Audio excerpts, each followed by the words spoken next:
Ever notice how you come across somebody once in a while you shouldn't have messed with? That's me. Are you crazy, man? Get out of here, man.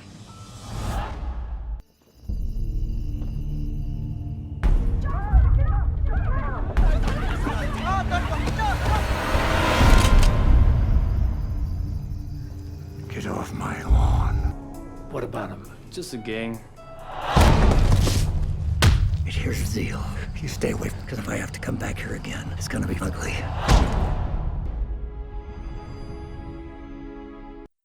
Retired auto worker and Korean War vet Walt Kowalski, played by Clint Eastwood, fills emptiness in his life with beer and home repair, despising the many Asian, Latino, and black families in his neighborhood. Walt becomes a reluctant hero when he stands up to the gangbangers who tried to force an Asian teen to steal Walt's treasured car.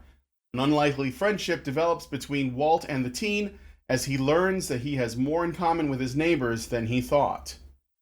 All right, so that's the plot synopsis to the film Gran Torino, which it came out in 2008 and was directed by Clint Eastwood and also starred Clint Eastwood. So that was the movie we just finished. So we were talking a little bit about the film before we started recording, and Mike was pointing out that he had seen the ending before, and that he kind of knew going in that it was going to be dark and depressing. It does end on a sad note. Spoilers, guys. I don't know if you know, but we're going to talk about the movie in depth, so we got to spoil it to some degree. So if you haven't seen it by now, you should definitely go see it, and I'm sorry you're going to get spoiled on. And Karen was just going to say that it's not really dark and depressing. So Karen, why don't you go ahead and go into that? Well, I think because Mike only was able to catch the last half of the movie in this session. And he had walked in, he said he walked in on somebody who was watching the movie right near the end. And so he sort of knew what was going to happen at the end, what the culmination of the events was. But it became what we call a literary plot, where you know about the ending first and then you fill in everything else sort of backwards. It's an interesting way to take a movie in.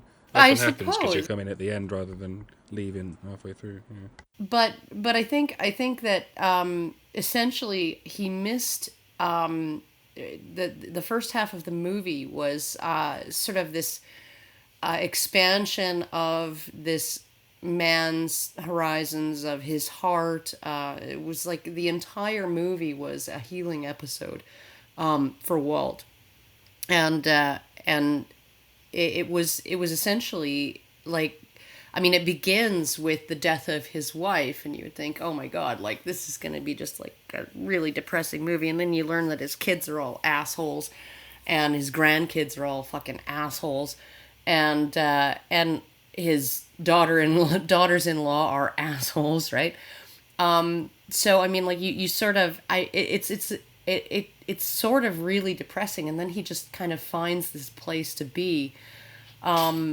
Grudgingly and reluctantly finds a place to be among his neighbors, his gook zipperhead freaking neighbors that he, like, and it's just this really it is actually kind of an uplifting story, despite the sad beginning and the sad ending. It's a really wonderful. I just thought it was a very touching story.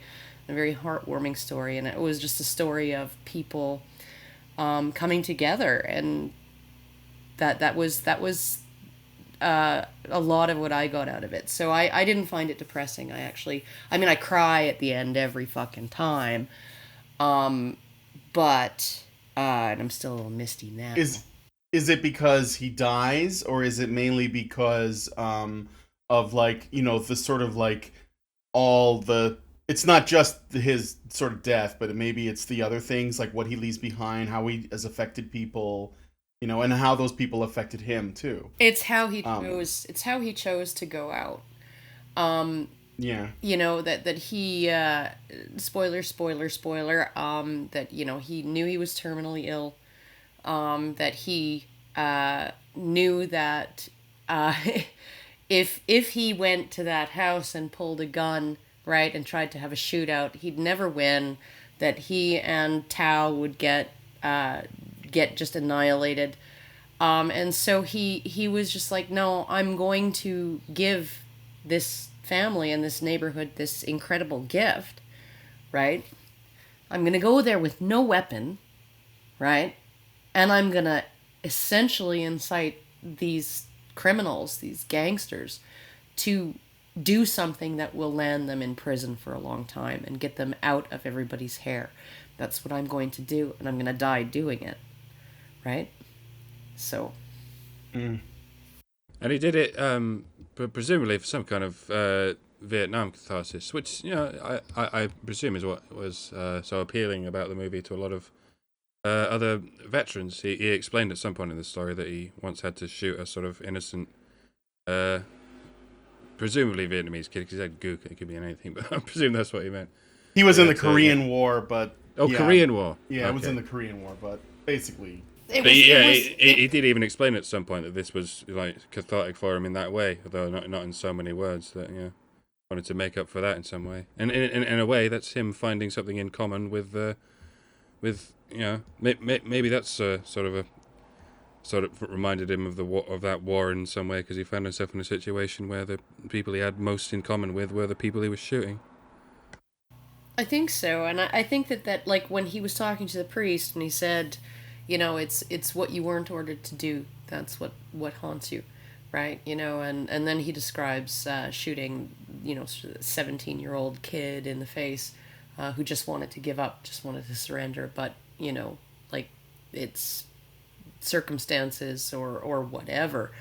You know, it's just was not an option to accept this kid's surrender, and so he shot him, and you know, like it's often the you know, and like when you actually go in like and look at some of the stuff some of the research that they've done, they actually, I think it was Civil War vets that they talked to, and they found that like ages and ages like ago, they talked to them and found that these Civil War vets had said that they often shot over the enemy's head intentionally, because they did not want to feel like they were responsible for someone's death, but they were required to shoot, right? They were required to be on a firing line, and so I think that it really probably is the things that you do, the horrible things that you weren't ordered to do, that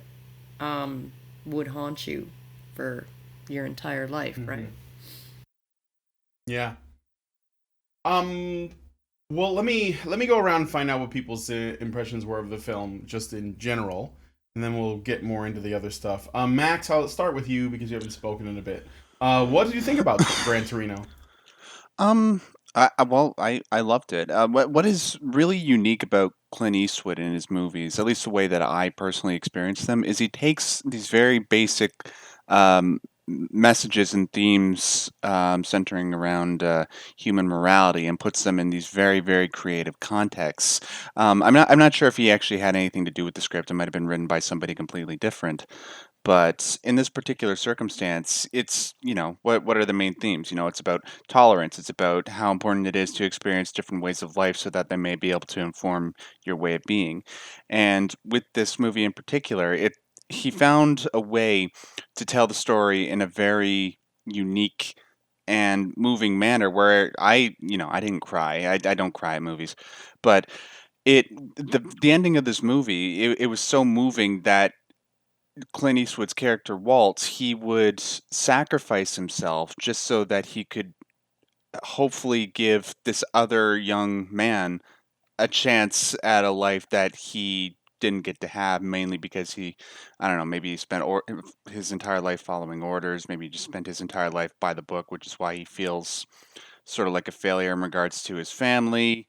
Having his past experiences with the war haunt him, but he almost lives vicariously through this Tao kid, and he feels, hey, if there's some way that I can ensure that this young man will be able to grow up to be sort of the ideal version of myself, or maybe my own family, my son, if there's some way that I can do that, I will do anything to do that. And the ultimate sacrifice that he made just moved me unlike anything that I've really experienced. And not just Clint Eastwood's movies, but most movies in general. And just for that reason, this brilliant ending, I would recommend the movie on that alone. Even though I have one or two other problems with it, like with the editing, and it was a little bit slow paced. Not everything was resolved to my taste, but overall, I loved it.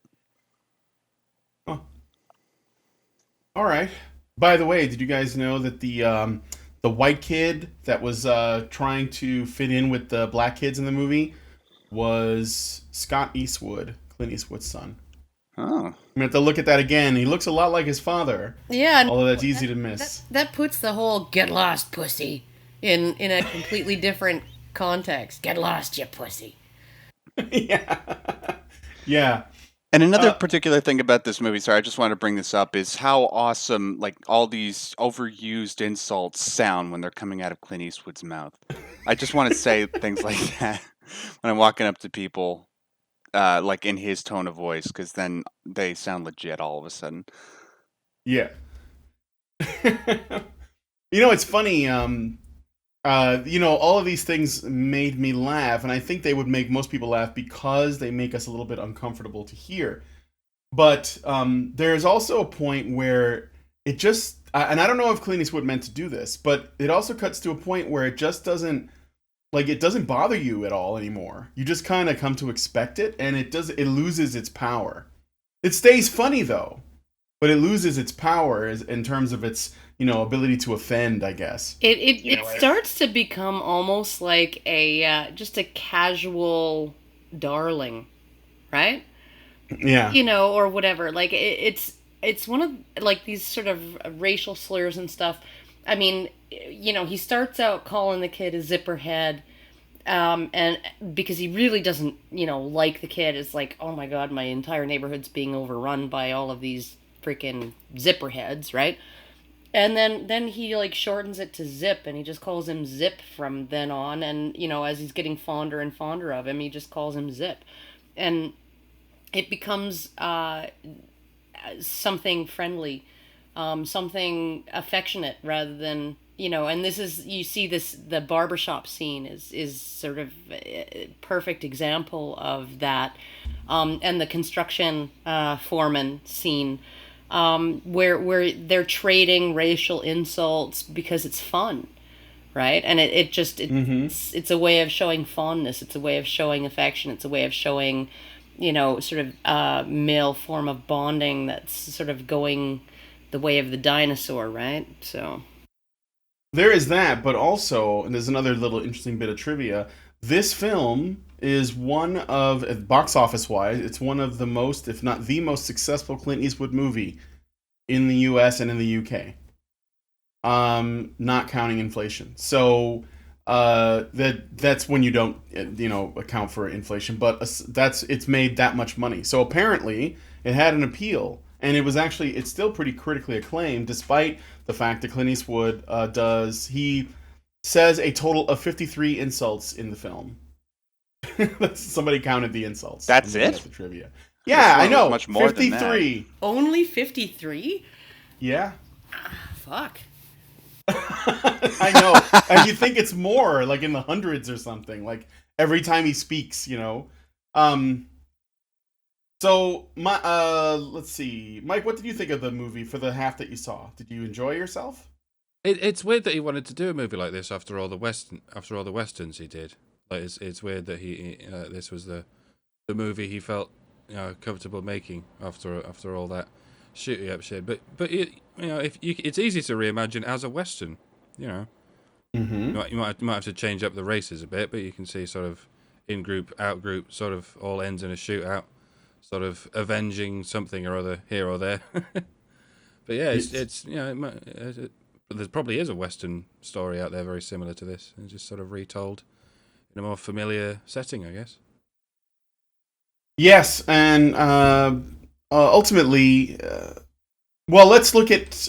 I mean, I was going to say that there's a lot of themes, and I think the tough guy stuff turns out to be the least relevant, even though people expect it to be the most relevant, considering the casting, right? Considering it's a Clint Eastwood film, you're expecting Dirty Harry or The Man with No Name or something, but you're not getting that at all. And I think that's actually, for many people, it left them a little bit lukewarm when they were thinking, oh, it's Clint Eastwood playing a tough guy in the modern day, and he's going to shoot people, and look at the trailer, he's got a gun or whatever. But then when you watch it, it's not like that at all. He's showing a far more, I'm going to say it's a tender side, even though people would not think so, based on his sort of abrasive language and stuff. But it's not really the things that he says, and maybe this is the thing about men, okay?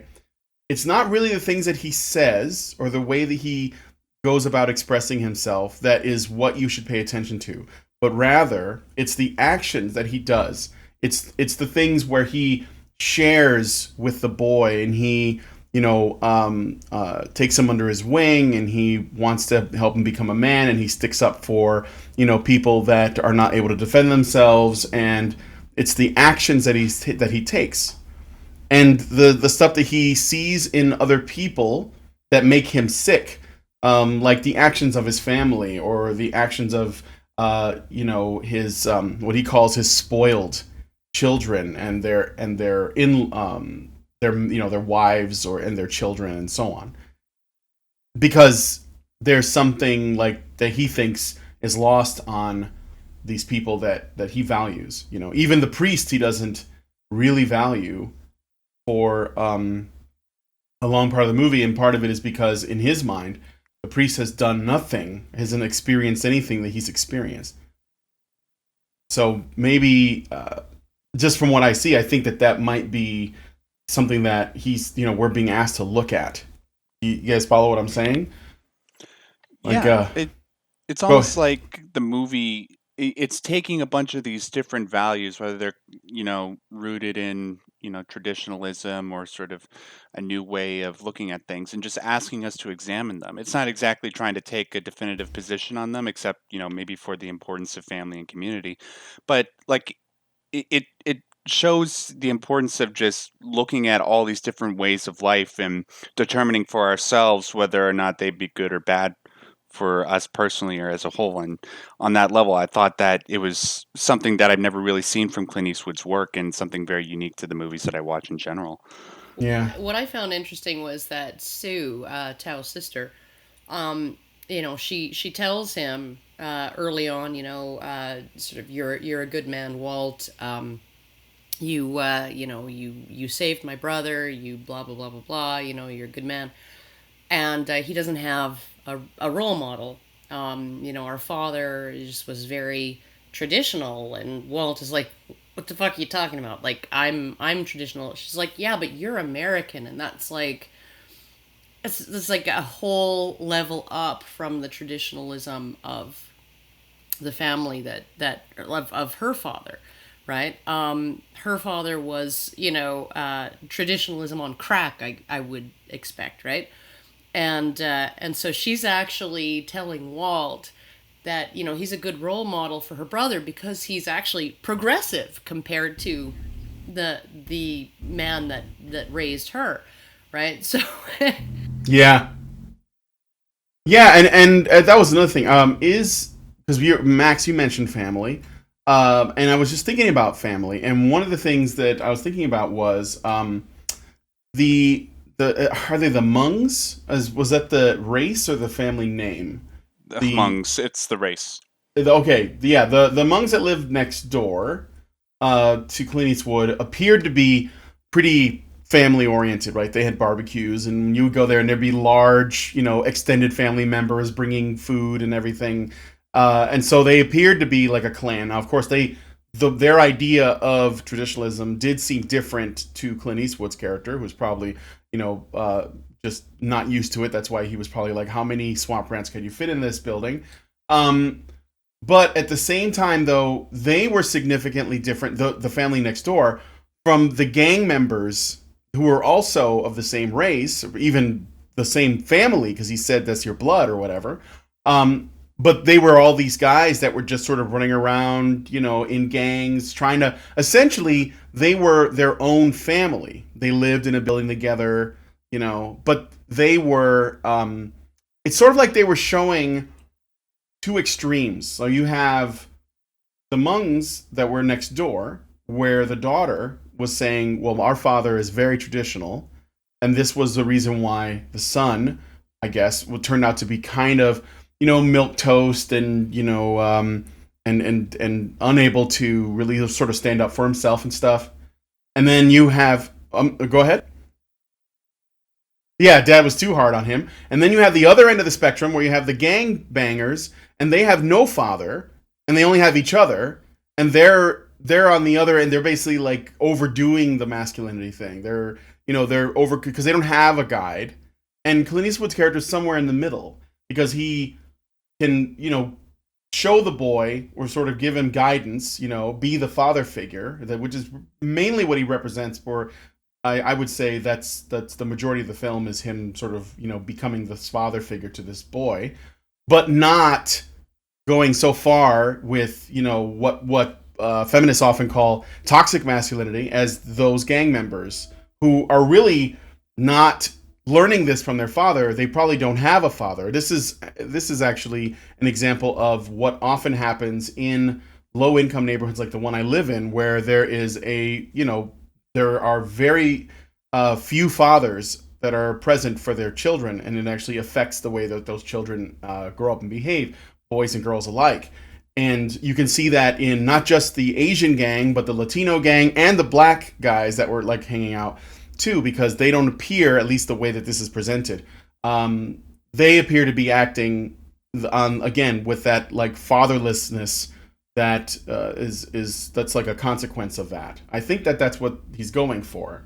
It's Lord of the Flies. Yeah. When boys grow up and they don't have a male role model that they can respect, they seek that out. They seek out examples of masculinity in their same age peers, and in their peers that are slightly older than them, and in certain inner city cultures and certain sort of subcultures, that example of masculinity is not a healthy one. It's an extremely but it offers these young boys, it offers them a way of being respected as men, right? You steal this Gran Torino, you're gonna get some respect, right? And you're gonna be in with the group.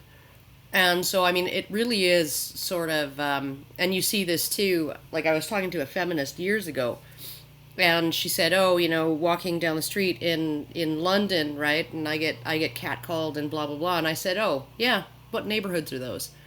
Are they the ones where the oldest male in the entire neighborhood is going to be like 22 years old because there's no fathers living there? It's just rows and rows of subsidized housing for single mothers. Is that where?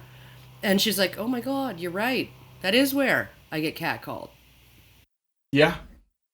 Well, there you go.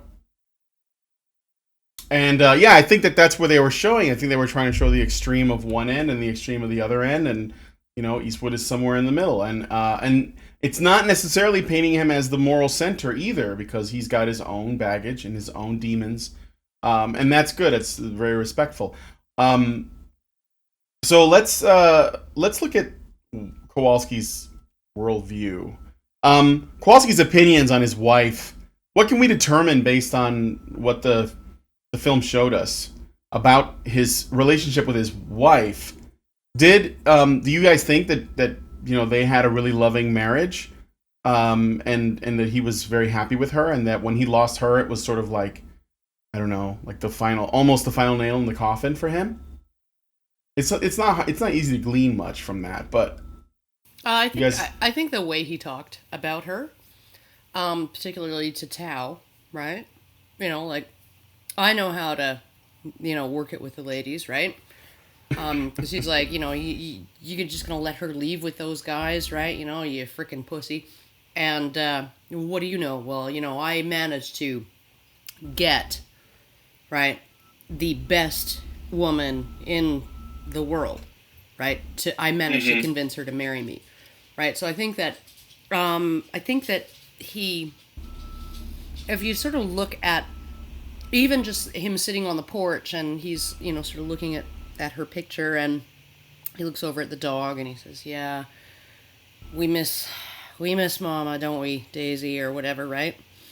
I think that their relationship, if their relationship was romanticized on his part, that might be the case, that he saw it as something more than it was or whatever, right? But you could tell that he loved her.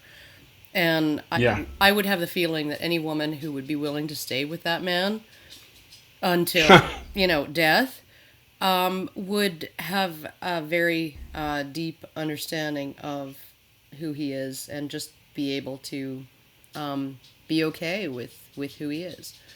That's a good point. I didn't really consider that. He's probably, the way that he speaks, he probably spoke to her like that all the time, and she... I doubt it. I doubt that he spoke that way to her at all. But he's cranky, he's cantankerous, he's sort of a little bit antisocial, in some respects. I mean, like, he's a little stiff, and he's not the most charming guy on the fucking planet, right? And he's probably difficult to live with. And so, like, I can't imagine him calling her any kind of derogatory names, like, the female slur equivalent of zipperhead. No, but probably I was more like thinking not necessarily towards her, but maybe about other people, like about other things in his life, other troubles. Yeah, and he probably was very, very reticent, very taciturn, very not talking about things at all, right? Mm-hmm. So, there's the... Yeah. That's all right, and it's possible that she may have given as good as as he did too. We don't know that, but it's possible that if he got feisty, then she got feisty right back, and then they just sort of made up. It's sort of like the relationship he had with the barber. It's possible, maybe not to that extreme, but I've seen relationships like that where the husband and the wife, they rib each other, they talk shit about each other. The idea that he's teaching Tao that that's how you be a man kind of heavily implies that his wife's not like that. Or that she's not a typical woman, and he accepts that. But it did make me think that it's weird that they consider that to be an aspect of masculinity, insulting each other. No, maybe it is. It's just weird that it's not of women as well. And it's just, it's how relationships work in certain areas. I think actually the reason it's not a stereotype among women, that sort of ribbing and insulting and all of that, is because women take it personally, and so it never ends well. That kind of there are some women I have met, and these are the women that I generally call my friends. Are the women that can dish it out and take it. People like Allison, people like my friend Shari from British Columbia, that they can dish it out, they can take it. It's all in good. It really is like that interaction with the barber, in the movie. I don't know that women typically or in general are able to banter in that way without there being hurt feelings coming up. Mm-hmm. Right? And it might be that the woman on the receiving end is oversensitive, but it might be that the insult is actually meant to stick.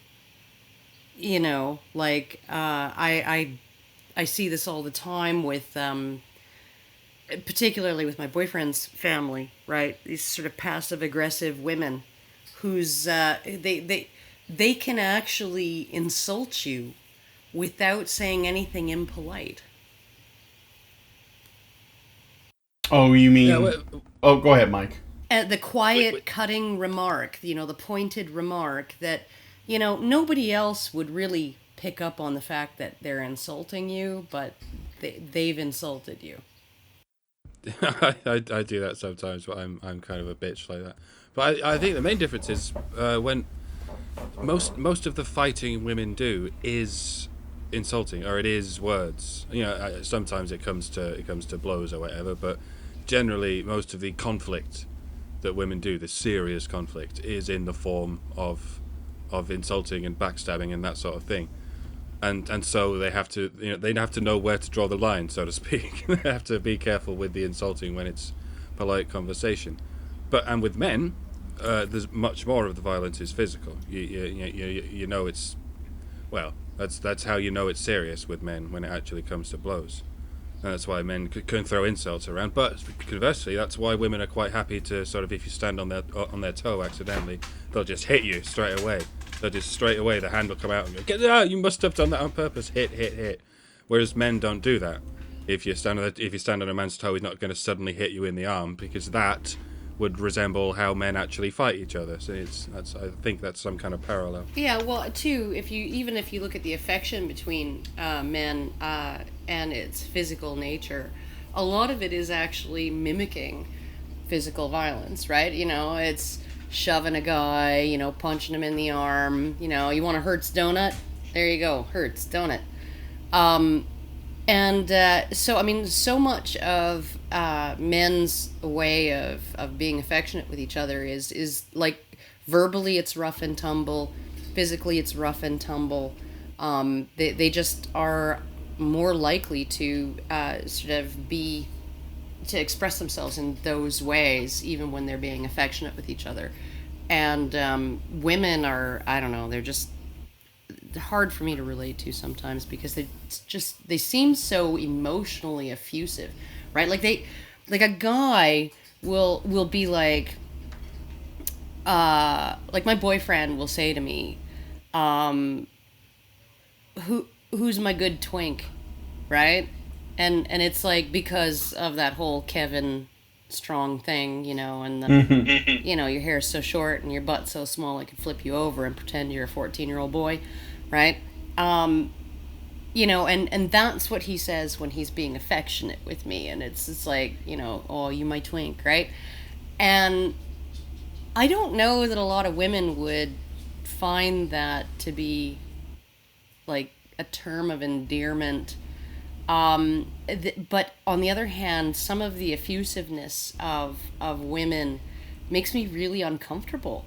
When we went to, I don't know, it was a Thanksgiving dinner at his family's house. My family's not like this, but at his family's place, and they're like, and I just want to say I'm so thankful that we're all together here, and it's just so wonderful to be in this heart of love and family and blah, and I'm just like sticking my fingers down my throat, right? Well, you weren't actually doing that in that situation, though, were you? No. I'm not that antisocial, but I'm just going, oh my God, just please stop. You're making me feel really fucking weird, right? And so, like, I guess maybe I was raised with that sort of that more, like, my dad's term of endearment for me when I would get hurt, right? So, a normal person would tell their kid, "Oh, honey, are you okay?" And my dad would be like, "Yeah, nice move, bohunk," right? That would be what he would say, right? And, he'd rub my head, tell me to rub a little dirt in it or something, and, send me on my way, right? I mean, he cared, right? But his term of endearment for me was bohunk. Bohunk is like a racial slur for Ukrainian, of which my mother is 1/4, right? So no idea. Yeah, no, and I grew up thinking that was just, another word for goof or something like that, or silly, oh, you tripped, oh, silly, right? Or whatever, right? That's like what I thought it was for 7 seconds just now. That's what I thought. What an innocent 7 seconds those were. I had no idea till I was an adult that it was a racial slur, that it was like an ethnic slur, right? Because he never, like, he just, He doesn't hate Ukrainians. He married one, right? But yeah, no, bohunk. It's an awesome word. Well, it's zipperhead. It's the nature of that ribbing. Unlike those, formal kindness, what comes with the ribbing is sort of an unconscious yet certain honesty, and with that, it sort of reinforces within our brains, the people that do enjoy it, the fact that you're in good company and that you can just enjoy yourself. You don't have to worry about adhering to protocol of like social situations and stuff like that. That's what I enjoy about it. That's why, like, me and my girlfriend, she always likes to call me gay. I always like to call her slut. It's wonderful because at least with that, we always know that it's coming from a deep, honest place, and Yeah. you know what I'm trying to say, right? Girlfriend slut? She calls me gay, and I'm not. I'm just Gay is in habit. Maybe just a little bit. But no, actually, you're gay as in the 4chan definition of gay, which isn't actually gay because they had to come up with the term gay fag to describe actual gay guys, right? yeah, you're a yellow fag, but that's okay because Karen's a badger fag. I don't know. I'm some kind of fag. Yes. I'm a twink, apparently. Yes, she is a twink. I wanted it to. You know what's interesting? Go ahead, Max. Go ahead. No, you know what's interesting? Just one other thing is, I'm such a sheltered yellow fag, as you say. I didn't know that some of these racist slurs existed until I watched this movie. I didn't even know Zip was the thing. Oh, he's so great. They were killing me with those. You thought it was a file, didn't you? You thought it was a type of folder. Yeah. Yeah, because the Koreans tend to be smart, and also I love the dragon lady comment. That one. Oh, killed the dragon me. lady one. That might be my favorite, other than Miss Yum Yum. I loved the relationship across the front porches between him and the old grandma, right? Yeah. She hates him at first, and he hates her, and then he saves the day, and then she sort of. She looks over at him. He's sitting on his porch. She's sitting on hers, and she looks over at him and nods at him, and he's just like, ugh. Right?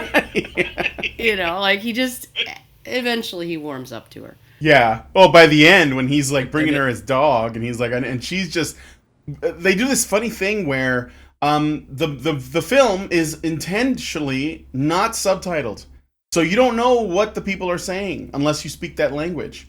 But you don't need to, and I think it actually makes it more fun to watch the interactions, and that is, and that bit where he's like, I'm gonna need you to watch my dog, because I'm gonna be leaving, and he's like chaining the dog up, and she's just like going, talking, well, bakusao, like whatever, and it looks like she's bitching him out and chewing him a new one, and then he just chains the dog there and leaves, and she lets the dog stay.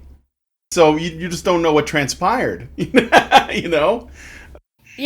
They managed to get enough information between across between them to make do, and yeah, the dog, poor dog, it's so sad. I know, that was sad. They hate each other and they can't understand each other, but at least they both love dogs. Possibly not for the same reason. He made the ultimate stereotype-defying sacrifice. Sue repeatedly said that they only eat cats. Yes. There was something that Max brought up that I wanted to touch on too. You talked about the kindness aspect, and this goes back to the thing I was saying before. I noticed that the film does show you two types of kindness, and I put that in quotes when I say it. There was the kind of kindness that that Walt's family were presenting, which actually made us more angry than anything. Where they would call and they'd say, "Oh no, I'm just calling to check up on you," or they would drop by, "Oh, it's your birthday. We brought you a cake. We brought you some gifts." And then these gifts are kind of, they're very patronizing. Like, here's a phone with gigantic numbers, and what was the thing? A fetcher or whatever. It's like a. It was like a grabber thing, like to grab things off of high shelves, right? And yeah. And then on top of that, it was brochures. We want to put you in a home, right? You won't have to worry about cutting the grass anymore, and we won't have to worry about you because you'll be in there, and there will be people that are paid to look after you and put up with you, right? And it just, and the look on his face through that whole conversation was just fucking priceless, because he was, it literally, like, I've used this line in a book, that he looked like he'd just been forced to eat bird poo, right, or bird droppings, right? Yeah. And that's what he looked like through that whole conversation when once he realized what they were actually getting at, right? We want you to move out of the house and into this like assisted care facility. It's just like it's like a resort, and they come in and they do the cleaning for you and stuff, and he's just like, fuck you, right? I mean, this is a man who's taken care of himself all his life, right? He's taken care of himself and others all his life, and then they're coming in like not that long after his wife dies, right? And essentially saying, you can't be trusted to take care of yourself, right? Yeah. Not even yourself. And so we want you to consider moving into this place. And like, I know from experience with my father-in-law, that's a really, really, really hard place for a man to be, especially a man who's been in the military, to come to a realization that you can't look after yourself. It is a really, really bad place. And my father-in-law was almost lucky in that the reason he stopped being able to take care of himself was because he lost his mind, right? And so he wasn't sane enough to fully understand, what he was losing, right? Whereas Walt in the movie here, he's still sharp as a fucking tack, right? But his body's betraying him. He's got terminal cancer. He can't fucking lug a deep freeze up the stairs like he used to anymore. All of those things, right? So he's able to like fully perceive his decline, right? Mm-hmm. And that's got to be a really difficult thing for a lot of men in particular, because men, especially a man like him, who's just used to taking care of shit. Even that scene where he goes down, where she invites him over to the barbecue at her house, Sue, right? And then she takes him downstairs to meet the teenagers of the family, right? And he leans on the dryer, and it wobbles. And immediately he just gets down on his hands and knees and he adjusts the little leg, because the legs on appliances like that are adjustable. You can unscrew them a little bit and level it out, right? To make it stop wobbling, right? Yeah. I mean, it just didn't even, I mean, it was just like, oh, this is wobbling, I'm going to fix it, right? And like that's his whole fucking life. Oh, here's a problem, I'm going to fix it, right? And when you get to that point where, and then the priest too, the sort of, your wife asked me to watch out for you, right? Like, what the fuck? I gotta be babysat by some young fucking virgin in his freaking tighty whities that he hasn't fucking, like he's had them since he was a teenager? Like, what the fuck? Right? Yeah.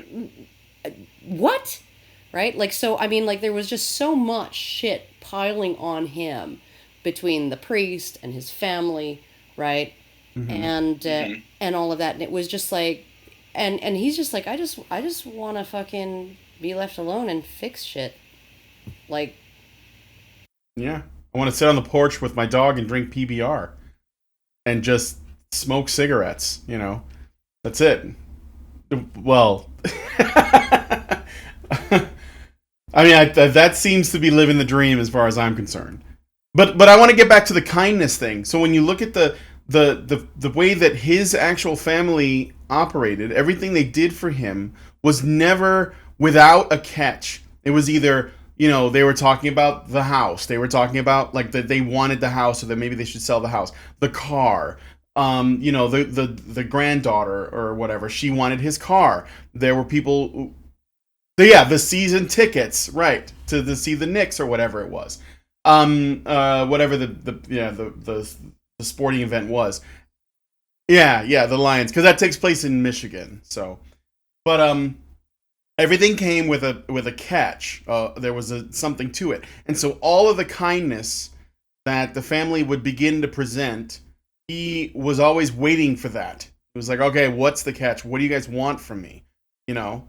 And it was, I can see how clearly resentful that was. On the other hand, while he wasn't sugarcoating his behavior in the same way his family was, you know, they would always be like, oh, I just want to make sure you're okay, and here's, you know, let me bring you this thing and all that. And they were really, like, being really, really gentle and you know, soft-handed with their approach, but then they would come in with well, this is what I want to get out of you. He would do the reverse. He was, like, he would almost say things that people might see as cruel in terms of his views, but he was being really, really honest. And then, but when it came down to it, he never asked anyone for anything. And he actually, to the point where it became a thing that he had to learn to do. So when he eventually couldn't lug the freezer up the stairs, he had to suck it up, you know, his pride, and go to the boy and ask him for help. But even then, he was honest. He said, you know, are you busy? You want to help me out? That was it. No, you know, no sugarcoating, no false anything. He was very, very direct. But he was, in many ways, far kinder in his actions. I mean, he fixed the dryer. He didn't have to do that. You know, like, though he didn't know those people. But he just did it. It was an impulse. It was a reaction, you know, to be essentially... to do that, to be utilitarian in that way. And those kids that saw that, you know, they didn't really appreciate it, really, when you look at it. Well, I mean, they wouldn't. I mean, like, this is the thing too, right? Like, to be of service, right? And I mean, like, even when Tao comes to work for him, right?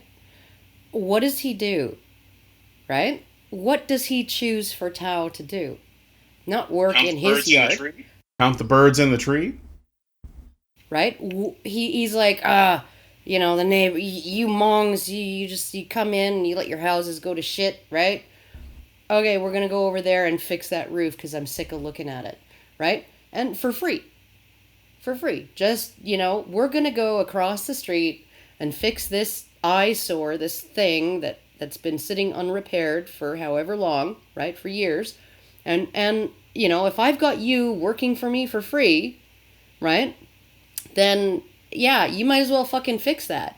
And then chop down the tree, the dead tree in the guy's yard, and nail his gutter back up into place. And then the scene with the grandfather and the granddaughter, when they come up to the porch and she says, my grandfather wants to know if you could get Tao to remove the big wasp nest under our porch, right? And then he just smiles and he says, I think we can manage to do that after lunch, right? I mean, he's not taking any money for any of this, right? He's just got free labor, and he's like, yeah, no, let's spread it around, right? And so, I mean, it really is sort of this act of generosity that he's giving his neighbors in the sense that maybe they don't know how to do home repairs, maybe they just don't have time, whatever, or they're too old. But, you know, he's gonna, as long as he's got this little slave guy working for him for a week, he might as well put him to good use fixing up other people's houses in the neighborhood. So it was really nice. It was like that sort of the acts of generosity and all of that were just really telling, you know, and he didn't seem to, like, there's no saccharine nature to it. There's just, you know, it really is like, I'm sick of looking at that, go fix it, right? You know, it isn't like, I want to do my neighbor a favor, right? Or I want to make nice with my neighbor. No, it's like, I'm sick of looking at that, go fix it. So it really is sort of this difference between what's coming out of his mouth and what's actually what he's actually doing. Yeah, right. It's the actions speak louder than words, essentially.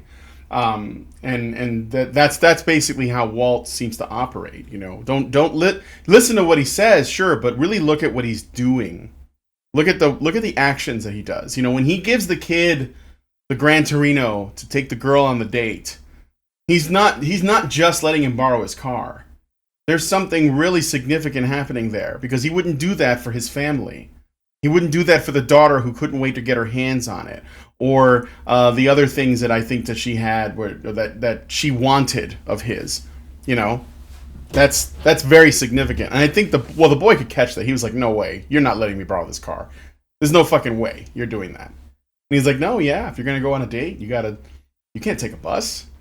You know, that was powerful. I mean, to me, it was. You know, and especially with the history, right? Like it was sort of like that moment that the kid knew that he was, now is the point where I am forgiven forever for trying to steal this car. You know, it was sort of the closure for that entire event. I tried to steal this car, right? Mm-hmm. And now he's trusting me to take my girl out in it, and that's just it was a perfect sort of resolution to all of that. So yeah. What other sort of men's things do you guys think kind of came up, or maybe that we didn't look at that you found interesting? Is there any other? I thought it was interesting that he was sitting there on, you know, with his medical file open, right, and his test results, and he phones his son. And you know, like, this is not something that he probably does very often. You know, it was probably his wife that made all the phone calls and did all of that. That's typical of relationships between couples that age. Certainly typical of my parents' relationship. But he actually takes the initiative and makes the phone call, and you can tell that he wants to tell his son that you know, he's got fucking terminal cancer. Like, he's working himself up to it. And then his son says, "Oh, well, you know, if it's nothing pressing, you know, I got a lot on my plate right now, and you know, I better go, and you know, why don't you call on the weekend?" And it's just like this, it's sort of this combination of relief, right? Because he's been given an excuse to not disclose that, but also disappointment, right? That his son doesn't seem to have time for him. And so, I mean, like, it was just this sort of double thing that, like, you know, you have this sort of, oh, my son doesn't even want to fucking talk to me. But on the other hand, it was like, almost like, well, at least I don't have to tell him this. Yeah. So, I mean, and it really is, I think it's very, very difficult for, you know, like, my mom would have to guilt him into going to the doctor. She would essentially, you know, have to tell him that him not going was worrying her and making her upset, right? And so if making me upset and making me worried is what you want, then yeah, go ahead and don't go into the fucking doctor. But just know that, you know, it's upsetting to me that you're refusing to go. And she would have to actually put it to him like that, because otherwise he would not go. I mean, he's a lot like this is a man who dislocated his fucking thumb at work, popped it back in the socket, and just finished his shift, right, with a hand that was swollen to twice its normal size, right? Like, that's what my dad would do, right? So when I look at Walt and his difficulty, he doesn't seem to really have any difficulty coming to terms with the fact that he's terminally ill. He just doesn't want to share it. He doesn't want anybody to know. Right? Yeah. Yeah. Yeah, I mean, do you think that's a thing that's pretty common with men? not wanting people to know that you're having problems, absolutely 100%. You know, like, and it's not even necessarily that you're avoiding the problem, or you're not acknowledging the problem, or you can't come to terms with the problem, or can't deal with the problem. It's just that that sort of type of masculinity, the kind of masculinity that allows you to survive the Korean War, is the kind of masculinity that is not that interested in sharing that kind of thing, that is reluctant to share that kind of thing with other people. And he probably would have shared it with his wife if she was still alive, but I don't think he felt like it was, I mean, like, you could sort of see it, like, if I tell my kids that I'm terminally ill, they're just going to try and convince me even harder to move into some fucking home. Right? And they're going to make a big production out of it. And it's just going to be this big fucking big deal. And, you know, and okay, well, I'm terminally ill. You know, making a big deal out of it isn't going to fix anything, right? Right.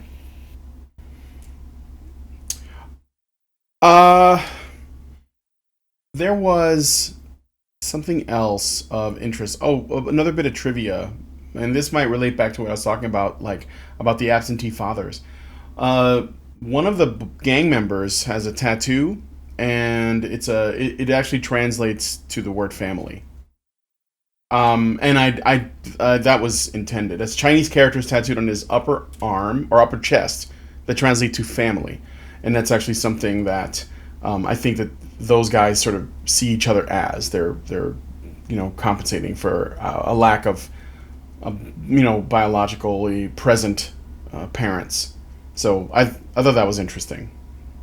Yeah, no, I mean, that's a common theme in gangs, is that these are your brothers, they have your back, they're your family, right? And they keep you safe, and all of that, right? So I mean, like, that really is even with the mafia and things like that. I mean, like, it's a family. Which is probably why they take betrayal, you know, because they go out of their way to build up these sort of artificial kinship bonds, right? You know, and you see this in the military too, band of brothers and all of this. This sort of language that's meant to evoke the idea of kinship bonds, right? Which helps men maintain their loyalty and their group cohesion and work together and cooperate and through some really, really, really rough stuff, right? When you actually go out of your way to build those sort of familial bonds, and then there's a betrayal, it becomes like, it's not like your next door neighbor freaking, you know, screwing you over. No, that's your family, and you screwed me over. And so it becomes much more of an affront, much more of an offense. So yeah, it's absolutely 100% common for gangs to use that same kind of affiliative kinship language when it comes to their members, as it is in the military. Yeah, I want to look at the female character, the sister to the boy. So. There is a scene where, I think it's one of the scenes where we, like, one of the early ones, after she's introduced. And she's walking with this, like, white guy who's played by Clint Eastwood's son, as I mentioned earlier. And these, like, you know, black gang members approach and they give her a hard time. They start harassing her and flirting with her and catcalling her and so on. And she does not, and this is something I find interesting, I don't, you know, Clint Eastwood was involved with the writing of this. He didn't do the actual writing of the screenplay, though. But he was involved, you know, in terms of, like, what he wanted to achieve. This was sort of like his concept and everything. She doesn't take it lying down. She doesn't cry, and she gives it right back.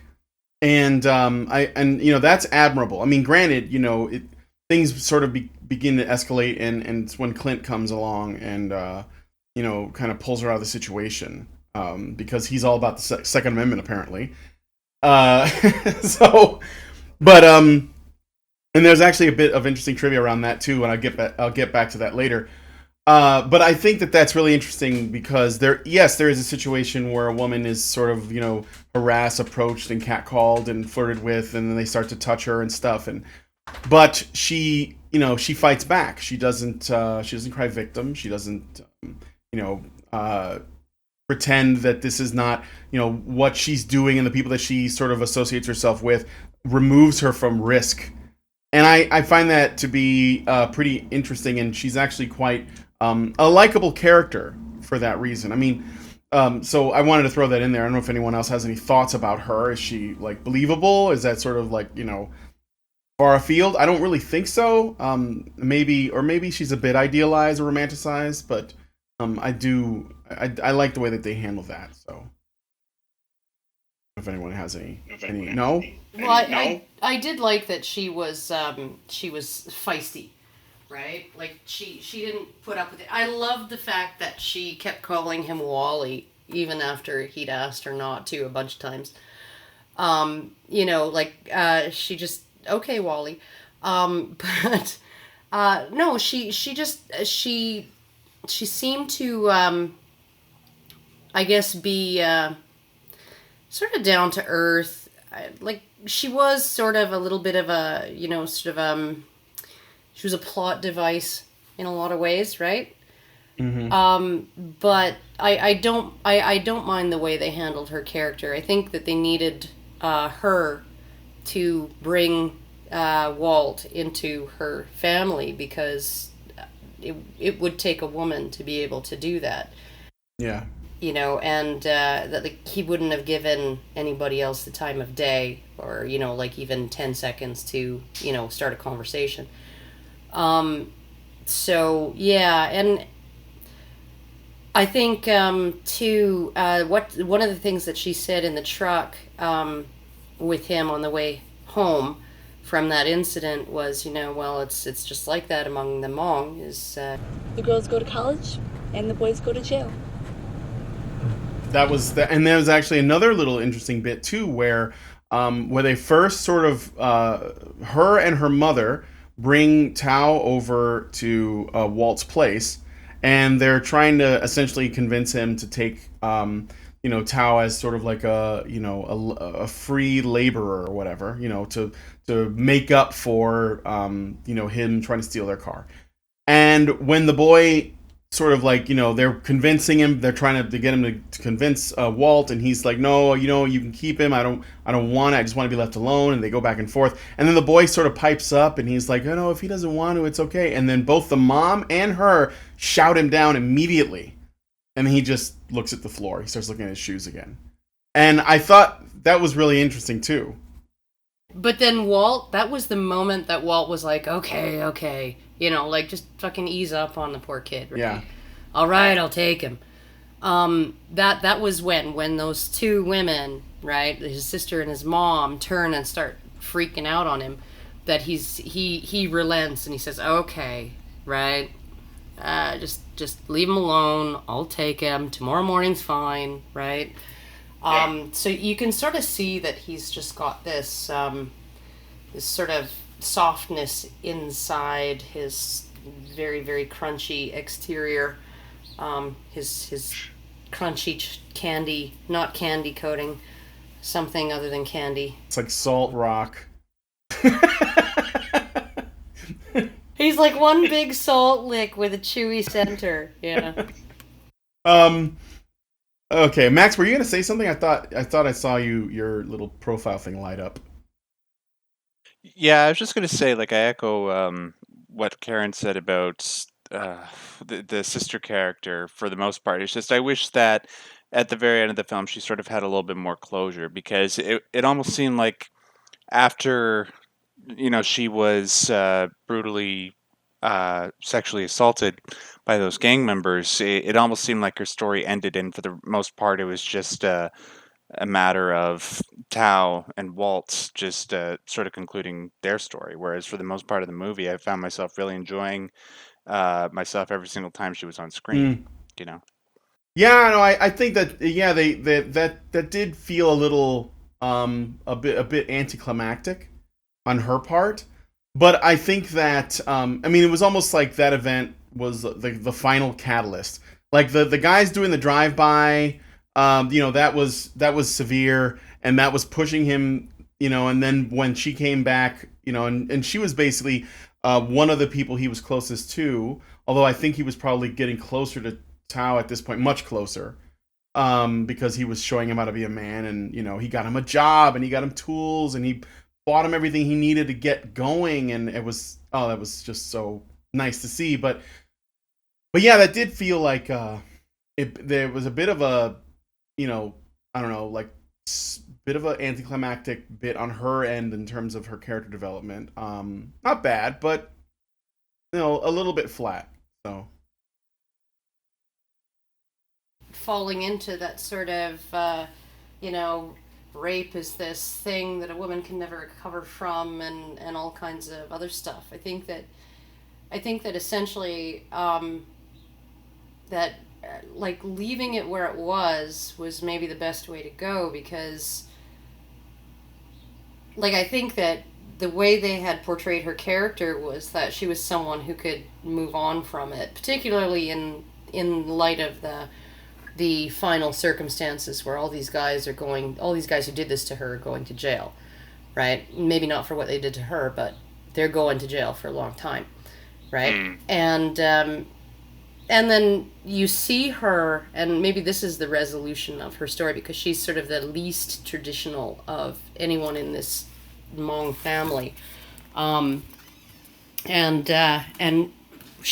her mother, who was, very traditional, and she's sort of, at the barbecue, she's like, oh, you can't touch them on the head, because not even a child, because, this is the traditional beliefs, blah, blah, blah, right? And so she sort of describes all of those traditions as if she's sort of one step removed from them, and she sort of considers them silly and not really, you do it to be polite.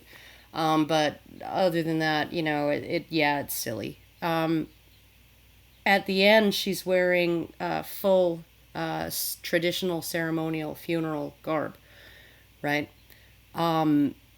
I think one of the in the chat, it was like, did somebody rub a bottle or a lamp or whatever, right? Because she really does she's dressed in this very, very outlandish outfit. And I think that maybe that was, because I don't know whether she would have done that for just anybody. Yeah. Right? Yeah. But because of everything that led up to, Walt's death, that she felt like that was the way to honor him. Yeah, that's an interesting point. I didn't consider that she was kind of treating the traditional family as a bit maybe antiquated, like it wasn't American enough, and that's probably why she was going out with white guys and doing things her own way, and it could have been her in her rebellious nature to do that. But then maybe he reminded her of something, that these things do have, they're important to people. And so I don't know. I mean, I think that there is something to that. I also, when we were talking about the bit with Tao, I also like that they did this bit of a mislead, and I think this has to do with, like I said before, the casting of it's a Clint Eastwood film. He's known for certain kinds of films. You get this feeling that there's going to be a big revenge showdown throughout, like as things are sort of building up and escalating throughout the film slowly. And then when the daughter comes back and she's like all beaten up and stuff, and suddenly Tao just wants revenge, and he's really angry for it. And the Walt character, you get the feeling that he's up to something throughout, but from the moment he finds it out, of course he throws a fit. He starts wrecking shit in his house, and he's the guy who fixes things, but he breaks windows and does damage to the inside of his place to like let out all that anger. And then he sits in the chair and he cries a tear, and he goes to the priest and he talks to him, and the priest is like, holy shit, are you gonna do something? Everyone thinks he's gonna do something crazy, and Tao is ready to take revenge, and they're looking at guns and everything.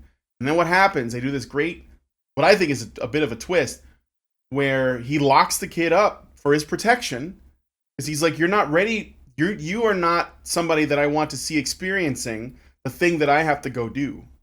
And then he goes, and he makes this very difficult, I'm sure it was very difficult, choice to sort of try to fix everything, because I think in part he blames himself for what happened, because maybe he feels like he assisted in the escalation, And I think that's actually a really, really powerful point in the film. Did you guys catch that bit? You know what I'm talking about? Oh yeah, no, you knew that he was going to do something. He had to do something. He had to fix it. Especially because he knew, like you could tell he knew, the moment the bullets started flying at the neighbor's house, that it was him going to that house and beating that guy up that caused that, right? Yeah. Like he knew. Yeah. Right? And he knew what they were going to do. They came by the house, they put a bunch of bullets in it, and immediately he was like, "Where's your sister?" Yeah. Right? And and then call her and make sure she's okay. And so he knew that they were going to that he had escalated things, and he wasn't intending to escalate them. He was intending to put an end to them, and I think he thought that maybe that what he did, beating the guy up, putting a gun in his face and saying, if you don't fucking stop, things are really gonna get ugly. I think he thought that would end it, and it was a miscalculation, I guess, on his part. And so you can see the weight of all of this coming down. The Tau gets bullet grazes his neck, and grandma and mom are like terrified, and then the girl gets beaten and raped, and you can see the weight of that, right? And that's why he lost his shit on his own house, on cabinets that he'd probably put in himself, and and cupboards that he'd probably painted, and all of that, right? Like he lost it on his own stuff. Mm-hmm.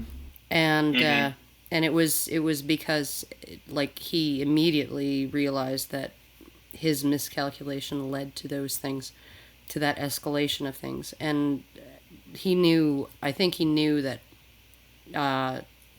there's at that point there's no way to dissolve hostilities. There's no return from that. There's no going back from that. I mean, he crossed a line with the other guys. The other guys really crossed a line. And there's no coming back from that and negotiating a peace, right? Like it's just not going to happen, right? And I don't think it was a hard decision for him. I think it was a very easy decision for him. He knew, I think that he actually tactically knew that there was no way he could take them all out, no matter like what weapons he had on him. The only way he could take them all out was by convincing them to take him out, and then the cops would take them out. So I think that's what he decided to do, and why not? I only have a couple months to live or whatever, right? Coughing up blood. Yeah. Right? He was the guy who fixes things. So this was another thing that he needed to fix, right? It was the last thing that he needed to fix. Men, it is commonly known that, or sort of like discussed in areas where people talk about male sexual market value, right? That men typically start off with little market value, and then over time they gain more sexual market value, whereas women, from when they hit puberty or whatever, start off with lots of market value, and then it sort of declines as they get older. And then the reasons for this is, we're speaking in aggregate in general. Obviously, this, doesn't apply across the board to everybody, but And they sort of touch on it a little bit in this interesting way. Well, maybe it's not entirely related, but there was something that I thought stood out because I try to listen to everything that is said in the dialogue to see what, is we can examine. And there's a point where Walt and the tools, yes, right, he's in the tool shed with the boy, and he's like, "How did you get all this stuff? I can't afford all this stuff. I can't have these things, like I don't have a car, I don't have a job, I don't have anything, And he said, "Well, this is stuff that I have acquired over 50 years. You have to start somewhere." Yeah, actually, he said even you're not a big enough lunkhead or something like that, or dickhead to not realize that I had to acquire this stuff over 50 years. Yeah. Like, give your head a shake. You're not getting it all at once. Yeah, exactly. And that's I think that says a lot. It's about patience. Like, he had to do this over a period of time, overdoing a lot of work. He was a war veteran. He was probably I'm not really sure if they talked about a job that he had, but I imagine he worked in He worked for Ford. He actually built Gran Torinos. Right. Yeah. Yes, he worked for Ford. But he worked on the factory floor at a Ford plant, and but he obviously did handyman work on the side, or worked on his house, and he acquired all of these tools. Some of them were mechanics tools, some of them were carpentry tools, and some of them were plumbing tools, and he acquired them over years of fixing stuff. Yes. So yeah, it goes to that, and then even later when it's discovered that the boy is going to go on a date with this other girl that he's taken a liking to. Yes, Miss Yum Yum. It doesn't really. We learn it when when Walt offers to take her out himself, right? But he doesn't really mean it. He's just sort of being playful. But it's sort of. He said it to essentially says it right in front of the kid. He says, "Well, Yum Yum, if he's not going to ask you out on a date, then I am." And then she smiles at him and says, "Well, he beat you to it." And he's like, "Oh, is that so? Well." Yeah, exactly. And I think it's because again he was able to build the confidence because of Walt's guidance to do so. But there is also now that he's there's like an acknowledgement of.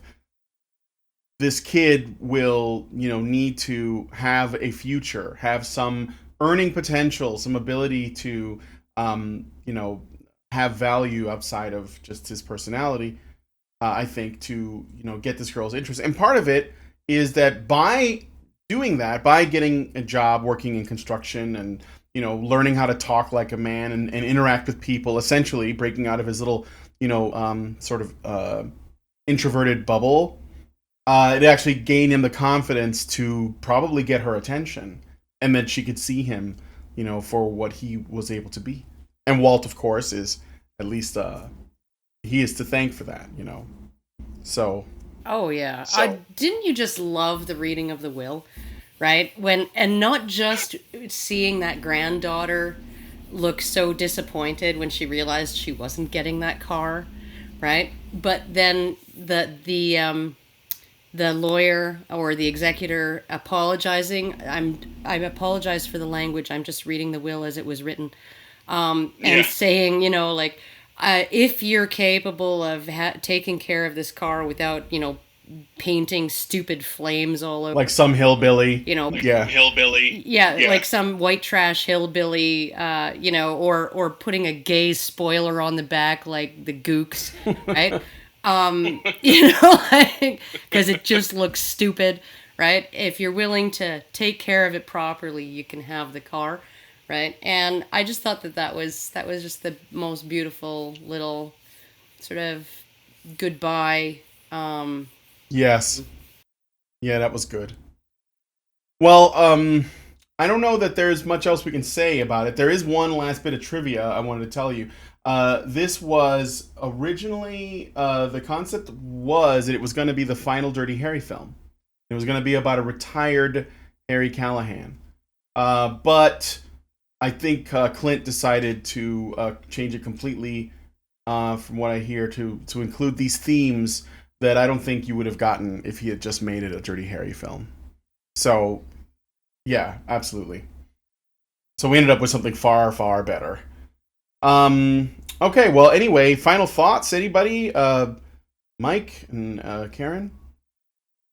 Should people watch it? Mike. Yes, if you're up for a pretty heavy show. Not one for kids. Yeah. But yeah. I don't know, my 13-year-old really liked it. But then his favorite YouTuber these days is Gavin McInnes, so. Really? Really? Oh yeah, he really loved Gavin McInnes's 10 things that are wrong with kids these days or something like that. You should watch it because it's fucking hilarious. Yeah, no, I found it's heavy, right? But it's got its moments. It's got its moments of beautiful humor. Like, you know, when all of the relatives and the extended family and the friends of this next door neighbor family, right, after he saves the kid, by saying to the gangsters, "Get off my lawn," right?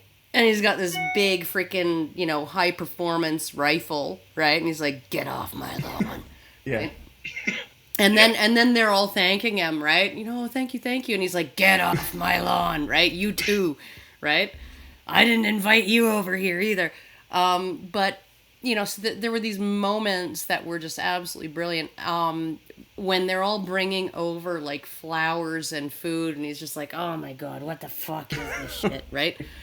You know, and then they're bringing more, and he's like, no. And then he's like, because he'd been over for the barbecue, and he's like, "Oh, does smell good. All right, come on in," right? You know, bring it inside, right? Let's go get some of your delicious gook food. Yeah, you got more of that good gook food.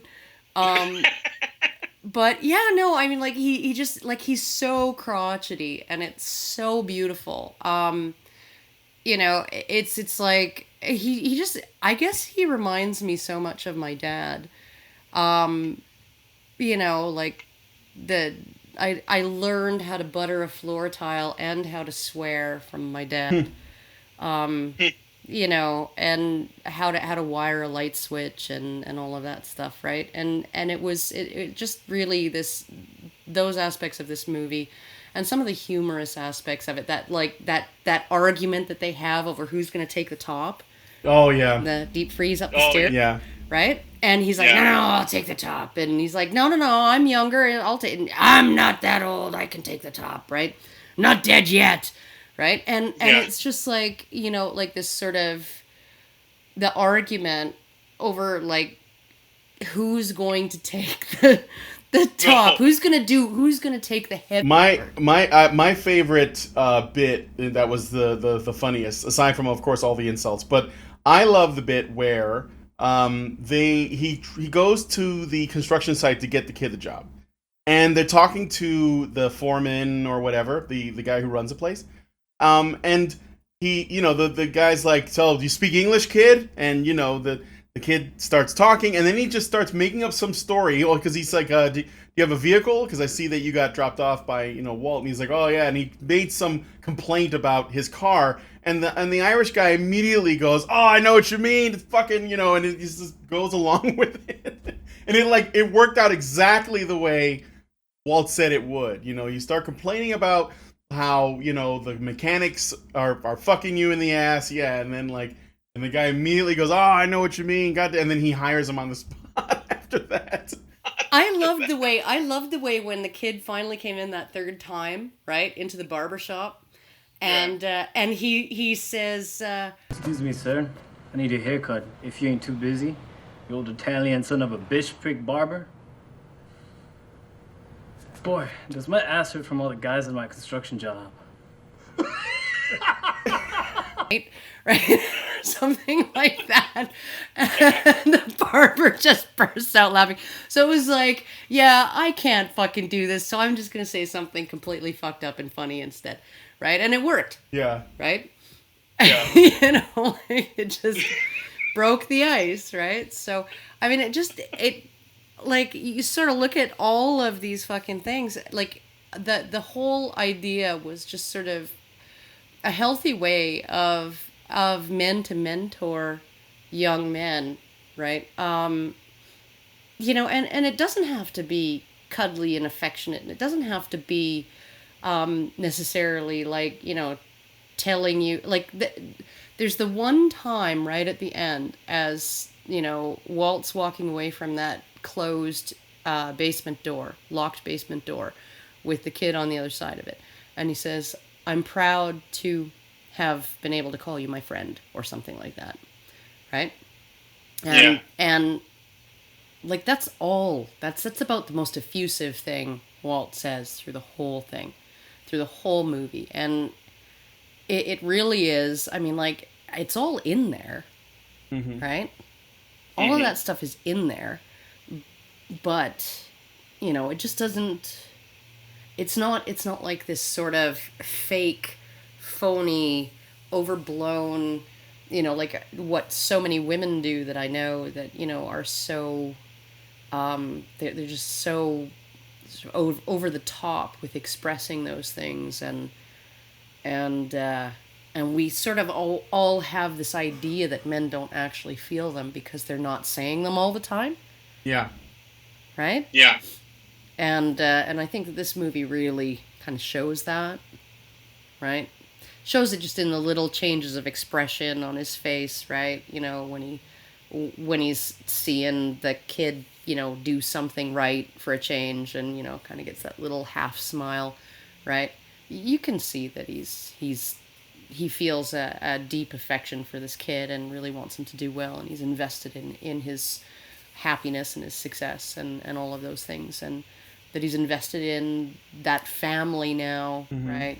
And and all of it, you can see it, right? But he just doesn't say it, right? And somehow, because he doesn't say it, because men don't tend to say those things, people don't necessarily think that those things are in there, but they are. Yeah.